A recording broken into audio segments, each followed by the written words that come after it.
Hebreus 11. Hebreus 11 é chamado do canto da fé. É tremendo, né? E nós vamos ver vários exemplos, o porquê desse título, né, para essa carta aos judeus. Antes nós vamos finalizar o capítulo anterior, aonde começou a ser dito para os judeus não deixarem a congregação, não deixarem de ir ao templo, não deixarem de congregar, como era o costume de muitos. Por quê? Porque se a pessoa pecar voluntariamente depois de ter recebido o conhecimento da verdade, já não tem mais sacrifício pelos pecados dela. Se a pessoa voluntariamente, eu não quero Deus, eu não quero não, né? Eu não quero a comunhão, eu não quero a palavra, eu não quero Cristo, né? Se ela nega o sangue de Cristo, que é o único meio de salvação para a humanidade, não resta sacrifício, não há outro sacrifício que possa ser feito que possa salvá-la. Ela pode dizer, mas eu vou fazer tal coisa, né? Eu subo escadaria de joelhos, né? Ou eu mato bode, ou pode fazer o que for. Não resta sacrifício para além daquele que é o único sacrifício suficiente para salvar a humanidade. Mas o que vai restar nessa pessoa é uma certa expectação horrível de juízo, de ardor de fogo que há de devorar os adversários. Queridos, isso é muito sério. Uma marca da pessoa realmente que está diante de Deus, de uma alma que está distante do Senhor, é isso aqui. O que resta nela é essa expectação horrível de juízo e ardor de fogo. A alma dela sabe disso. Ela pode dizer que ela é ateu, né? Pode dizer que é um ateu, pode dizer que é ateia, pode dizer, né, que não se importa com Jesus, que não se importa com a fé, pode dizer que não há o mal em si, né, que está bem diante de Deus e da igreja, mas se na verdade ela abandonou a fé, abandonou a comunhão com Jesus primordialmente, pode ter certeza que o interior dela vai ter esse pânico, essa expectação horrível de juízo. Então a alma dela clama. Eu lembro, já citei isso anteriormente, antes de eu aceitar Jesus, eu sempre tinha aqueles sonhos, né? De caindo num grande abismo sem fim. O que é isso? Era a minha alma, né? É uma expectação de juízo. A alma sabe, a alma do ser humano sabe. E agora, né, diante dessa pandemia, diante do terror da morte, da possibilidade da morte, quantas pessoas, na verdade, mostraram quão prejudicada ou afastada de Deus estavam as suas almas, porque elas entraram em desespero diante da morte, né? Então, esse medo da morte, essa expectação horrível de juízo, isso não é normal, é porque realmente é uma alma que está afastada de Deus, porque se pecarmos voluntariamente depois de termos recebido o conhecimento da verdade, não resta sacrifício. Então é o tipo de pessoa, né, que pode dizer não, mas eu estou na igreja, ou não, eu estou bem, mas se ela não tem uma real relação com Jesus, né? Se ela é um religioso, lembra lá que nós vimos anteriormente, né? Que o religioso ele precisa da lei, ele precisa ali da pedra da lei, né?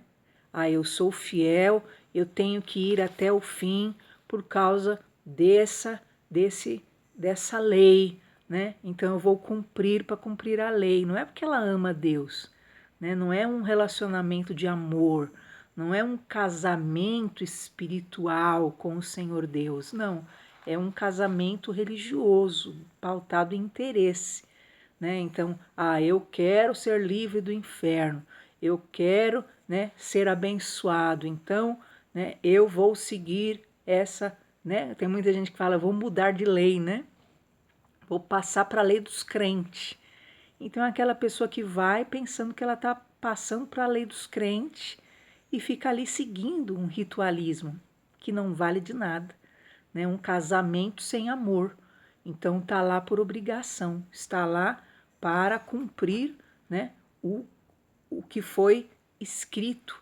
Mas o casamento verdadeiro que o Senhor Jesus e o Deus eterno quer com os seus envolve alma e espírito, né?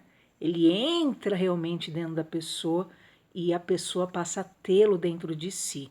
Então há uma mudança na alma, no corpo, na consciência desta pessoa que crê no Senhor Jesus. E quem se afasta desse amor eterno Deus, dessa verdade, quem voluntariamente, né? Eu não quero mais, né? Eu não quero mais, não é que ela não erre, não tem nada a ver o errar ou não. Significa não se retratar mais, não confessar mais a Jesus, não se importar com o que Jesus sinta, né? Automaticamente é uma pessoa que vive dessa forma, né? Numa expectação horrível de juízo e ardor de fogo.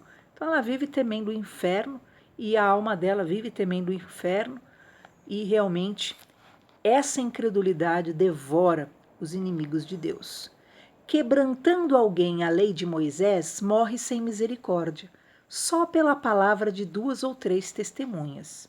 Então, quando alguém quebrava com a lei de Moisés, por 2 ou 3 testemunhas, aquela pessoa era morta.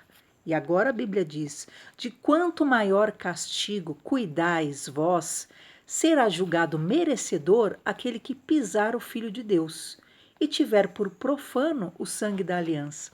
Então, se não cumprir a lei de Moisés, 2 ou 3 pessoas testemunhando, a pessoa era morta, quanto mais a pessoa que desprezar o sangue de Jesus. Quanto mais a pessoa, como diz aqui, que pisar o Filho de Deus e tiver por profano o sangue da aliança. Não, né? Eu não creio não, né, no sangue de Jesus. Deus me livre, né? Eu não acredito não que possa me remir. Quer saber? Eu não vou ficar mais não na presença de Deus. Quer saber? Ai, ai, ai.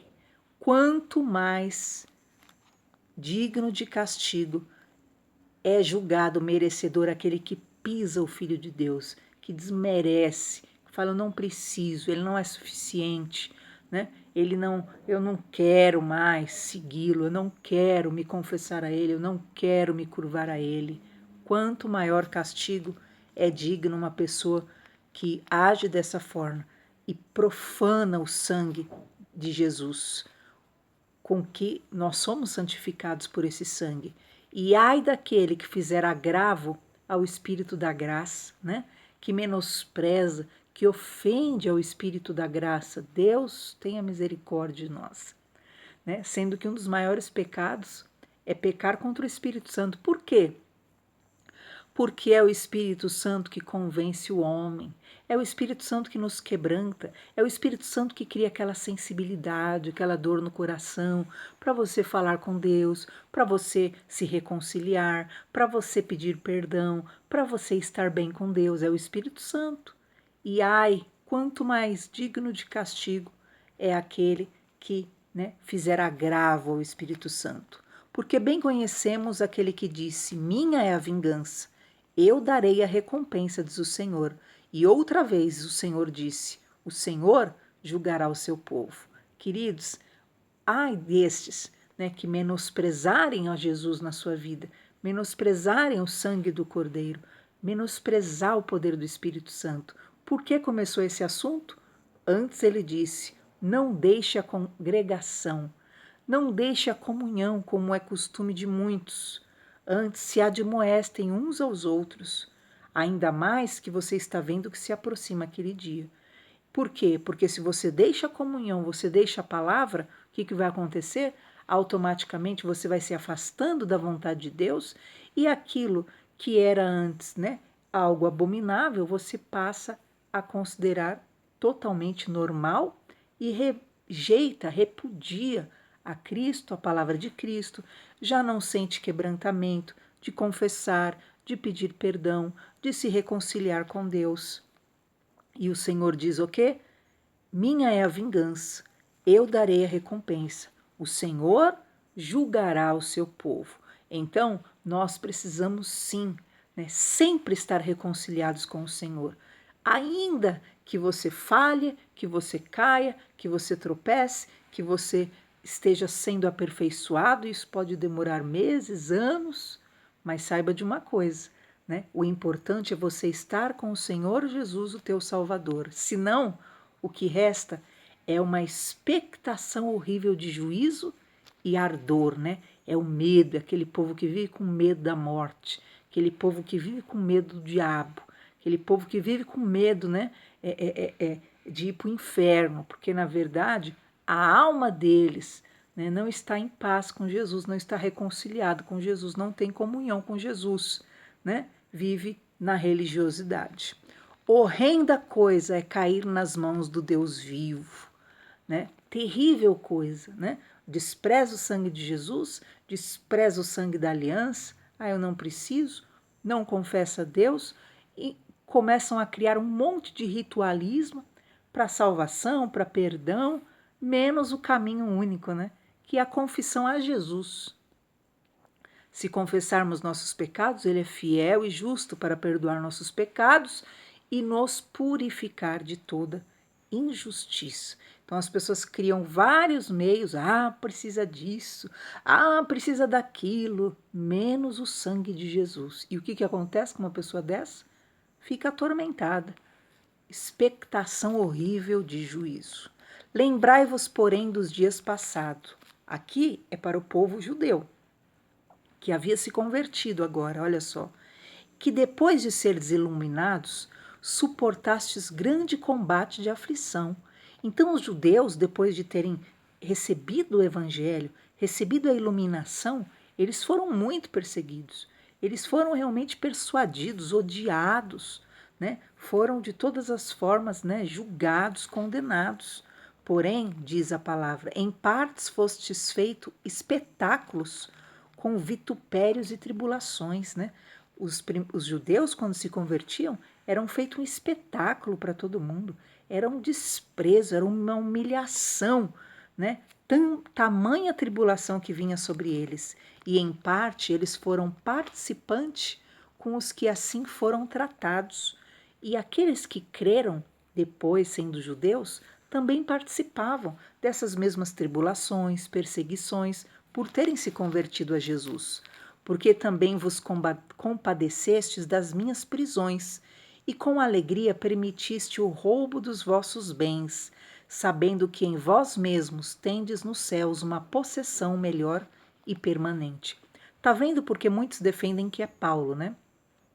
Esse escritor aos Hebreus, ele fala, vocês foram participantes das minhas prisões e se alegraram, né, até com aquilo que era o roubo dos seus bens, quer dizer, quando um judeu se convertia, os bens deles eram tomados. Você já pensou? Né? Era tirado os bens dele, a herança dos judeus, quanto mais ainda eram tirados pelos pais, pelos próprios familiares, pelo Estado, sabendo que tinham uma possessão maior no céu, né? Sabendo que o reino do céu é muito maior aquilo que eles perdiam por se converter a Jesus, eles não cediam, eles se alegravam por serem roubados. Já pensou? Né? Se você se converteu a Jesus, então os seus bens serão tomados. Eles se alegravam porque eles sabiam que maior possessão eles tinham no céu. E então o escritor aos Hebreus diz, não rejeitem, pois, a vossa confiança, que tem grande e avultado galardão. Então, esses judeus não podiam perder a confiança no Senhor, não podiam deixar vacilar a fé, não podiam se perder, porque a confiança em Deus tem grande galardão. Porque necessitais de paciência, para que depois de haver desfeito a vontade de Deus, possais alcançar a promessa. Então, um grande segredo para a vitória, não só dos judeus como nossas, é a paciência, para que depois é necessário que haja paciência, para que depois de haver suportado tudo, para depois de haver feito a vontade de Deus, alcançar a promessa, Para alcançar a promessa, precisa o quê? Ter paciência hoje, aguardar no Senhor, suportar o tempo de Deus, porque ainda um pouquinho de tempo e o que há de vir virá e não tardará. Então, tudo que o Senhor prometera haveria de se cumprir, e eles, como judeus, precisavam ter a paciência de esperar, e nós, como cristãos, precisamos ter a paciência de saber esperar o tempo de Deus, porque o que há de vir da parte do Senhor virá e não tardará, porque vem no tempo certo. Há um tempo determinado para todo o propósito debaixo do céu. Mas o justo viverá da fé, e se ele recuar, a minha alma, diz o Senhor, não tem prazer nele. Então, o servo do Senhor, um cristão, ele vive não pelo que ele tem, não pelo que ele vê, não pelo que ele está presenciando, mas ele vive pela fé. E se ele recuar, Deus não tem prazer nele, porque ele não acreditou em Deus até o fim, porque ele não foi até o fim do caminho. Nós, porém, não somos daqueles que se retiram para a perdição, mas daqueles que acreditam para a conservação da alma. Então, eles não podiam deixar de cultuar, eles não podiam deixar de ir na igreja, eles não podiam retroceder, eles não podiam desanimar, eles precisavam manter-se com paciência, aguardando a promessa, porque Deus era poderoso para fazer.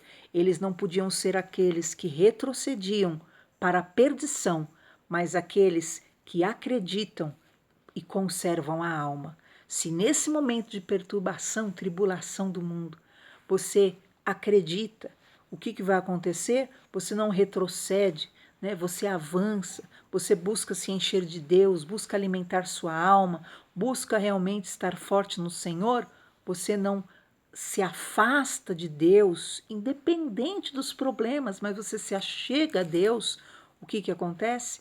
Você está preservando a tua alma, você está conservando a tua alma. Como você vai sair dessa quarentena? Hã? Como está a sua alma?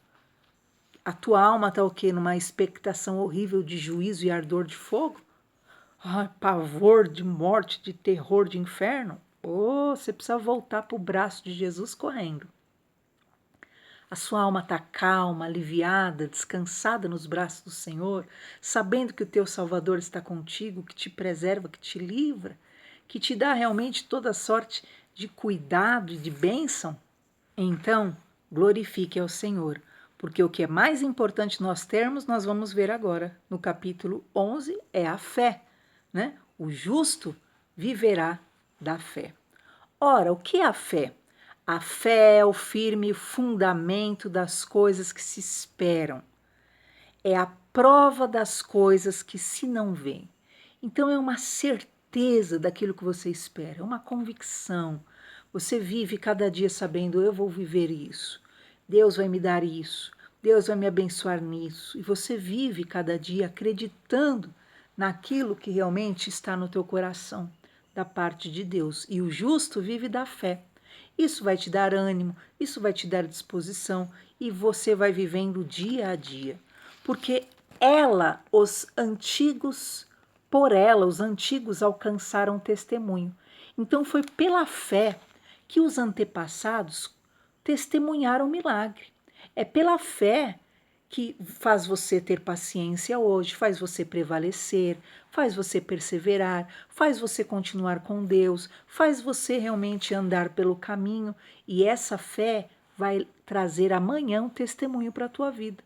Amanhã você vai dizer, Deus foi um grande amigo, um grande amor, um grande Senhor, um grande Pai na minha vida, e Ele me honrou. Amanhã haverá testemunho por causa da fé de hoje. Por ela, os antigos alcançaram o testemunho. Então, você quer testemunhar amanhã? Tenha fé hoje. Tenha fé agora. Viva cada dia como se você realmente estivesse caminhando para a realização daquilo que você mais almeja da parte de Deus. Pela fé entendemos que os mundos, pela palavra de Deus, foram criados. Então é pela fé que nós acreditamos que todo o universo foi criado, de maneira que aquilo que se não vê foi feito do que é aparente, né? Então nada existia. aquilo que nós nem vemos foi criado do que é realmente aparente, do que o Senhor determinou, daquilo que nós vemos e o que não vemos foi criado pelo nosso Salvador. Pela fé, Abel ofereceu a Deus maior sacrifício do que Caim, pelo qual alcançou testemunho de que era justo, dando Deus testemunho dos seus dons, e por ela, depois de morto, ainda fala. Então foi pela fé que Abel entregou a sua melhor oferta, o seu melhor dom.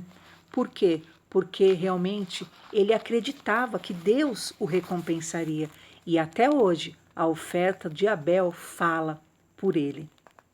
Pela fé, Enoque foi transladado para não ver a morte, e não foi achado porque Deus o transladara, visto como antes da sua transladação alcançou o testemunho de que agradara a Deus. Pela fé, porque Enoque acreditou em Deus. A Bíblia diz que Enoque andou com Deus, e andou com Deus de tal maneira que Deus o tomou para si.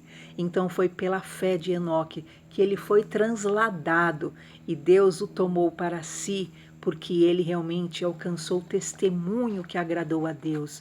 Deus sentiu prazer naquele homem.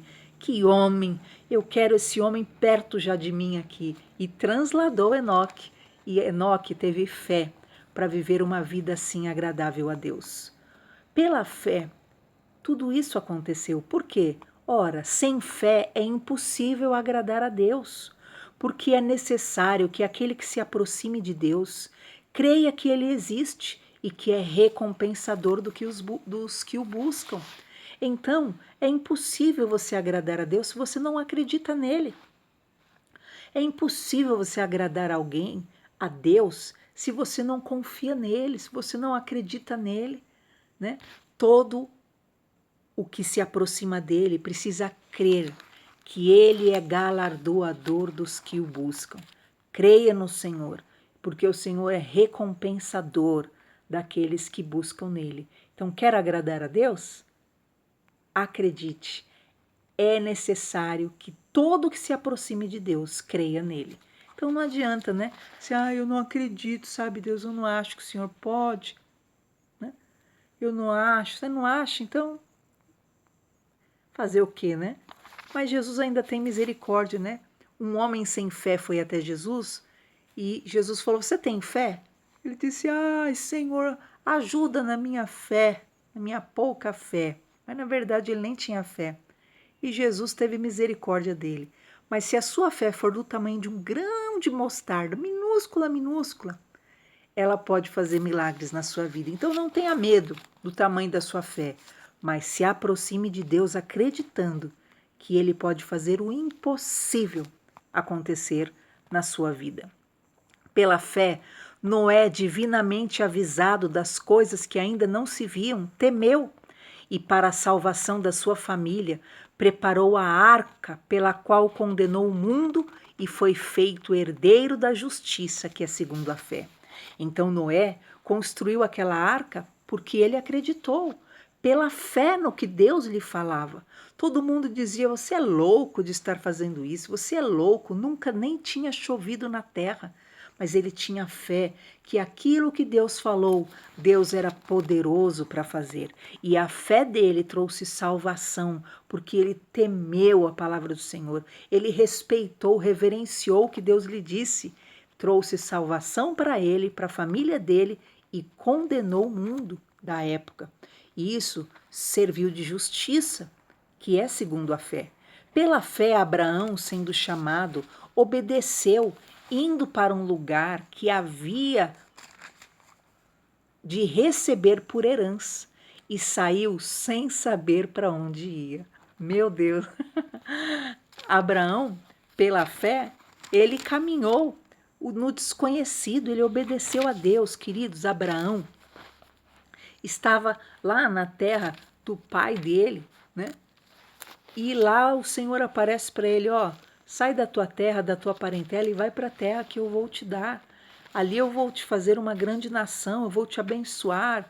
E Deus promete um monte de coisas para Abraão. E Abraão acreditou. Ele saiu da terra dele e ele foi embora. ele seguiu, pela fé ele obedeceu a Deus e ele saiu sem saber para onde ele ia e Deus o honrou. Pela fé ele habitou na terra da promessa, como em terra alheia, morando em cabanas com Isaque e Jacó, herdeiros com ele da mesma promessa. Então, pela fé, ele foi, e de repente ele estava lá em Canaã, ele nem sabia que aquela terra era a terra dele. Mas ele ali habitou, morou em tendas, Isaque morou em tendas, Jacó, o filho dele, o neto dele morou em tendas, e na verdade ele estava habitando já na terra da promessa, que Deus havia dito que lhe daria.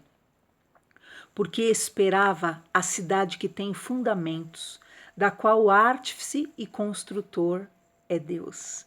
Aleluias! Então Abraão, ele esperava o que vinha do Senhor, mas ele esperava algo superior, na verdade. Pela fé, ele esperava a cidade que tem fundamentos e que é Deus que constrói. Na verdade, Abraão focava aos céus. Abraão não tinha essa expectativa tanto terrena de herdar, como todos sabem que todo judeu ambicionava muito, entrar na terra da promessa. Não, Abraão, na verdade, queria entrar na habitação eterna, queria realmente entrar naquela cidade que foi construída pelo Senhor Deus, que é o Senhor, que é o edificador. Ele queria e ambicionava entrar na Canaã celestial, que eu e você queremos ir, né? E é promessa de Deus. Pela fé também a mesma Sara recebeu a virtude de conceber e deu à luz já fora da idade, porquanto teve por fiel aquele que lhe tinha prometido. Então Sara foi pela fé que ela deu à luz a um filho, mesmo já sendo idosa, mesmo sem ter condições, mas ela creu que fiel era o Deus que lhe prometera. E realmente ela teve um filho chamado Isaque, com mais de 99 anos de idade, já ela tinha 100 anos. Por isso também de um, e esse já amortecido, descenderam tantos em multidão como as estrelas do céu e como a areia inumerável que está na praia do mar. Então, por causa de um homem amortecido, Abraão já era um idoso de 100 anos quando teve Isaque. Por causa de um homem amortecido, morto já, sem condições nenhuma de gerar filhos, até porque ele nunca tivera filho, mas porque ele creu na promessa, então ele ali se torna pai de milhares e milhares, como a estrela do céu e a areia da terra, do mar, da praia, porque na verdade Deus falou e ele acreditou. E nessa, né, ele teve ali, Abraão teve Isaque, um homem amortecido, mas acreditou na promessa e viveu o milagre. Todos estes morreram na fé, sem terem recebido as promessas, mas vendo-as de longe, crendo, abraçaram, confessaram que eram estrangeiros e peregrinos na terra. Todos esses abraçaram a sua fé, todos esses acreditavam, viam a sua fragilidade, sabiam que a vida deles aqui era pueril, era rápida, mas eles morreram na fé. Eles guardaram a fé, abraçaram a fé e não a perderam. Porque os que isto dizem claramente buscam uma pátria eterna. Então, quem faz isso, que abraça a fé e não a larga, é porque mostra que realmente busca uma pátria eterna, busca uma cidade celestial. Então, quando você permanece na fé, você mostra que você não está apegado só a esse mundo, mas que você almeja estar com o Senhor Deus para sempre. E se na verdade se lembrasses daquela de onde haviam saído, teriam oportunidade de tornar, mas agora desejam uma melhor, isto é, a celestial. Por isso também Deus não se envergonha deles, de se chamar seu Deus, porque já lhes preparou uma cidade.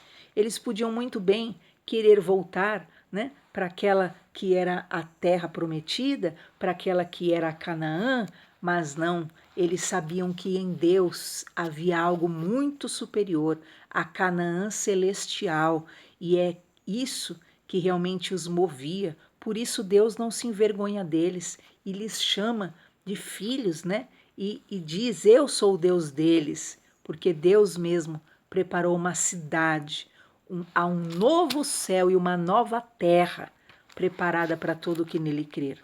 Pela fé, Abraão ofereceu a Isaque, quando foi provado. Sim, aquele que recebera a promessa ofereceu seu unigênito.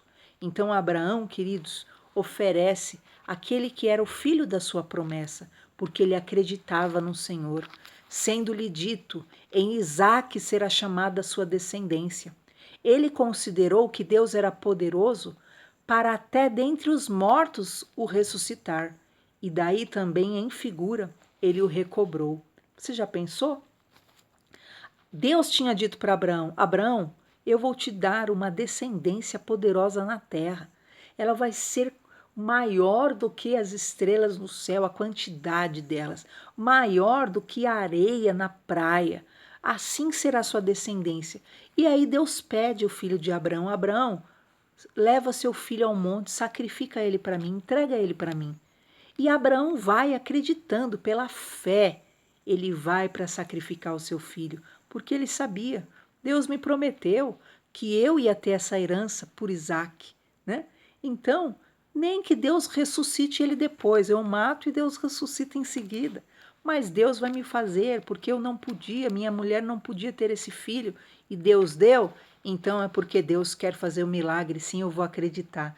Então ele acreditou incondicionalmente, né? E realmente ele viveu o milagre, porque o Senhor trouxe a providência, não precisou sacrificar Isaac, veio ali, né, aquele carneiro que simbolizava Jesus para morrer no lugar de Isaac.